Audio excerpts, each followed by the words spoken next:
بسم الله الرحمن الرحيم إذا زلزلت الأرض زلزالها وأخرجت الأرض أثقالها وقال الإنسان ما لها يومئذ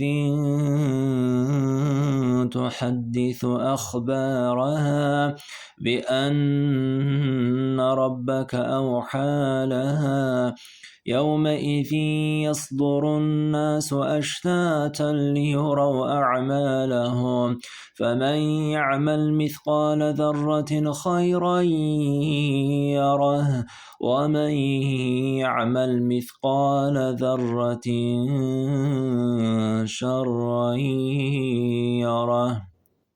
صدق الله العظيم.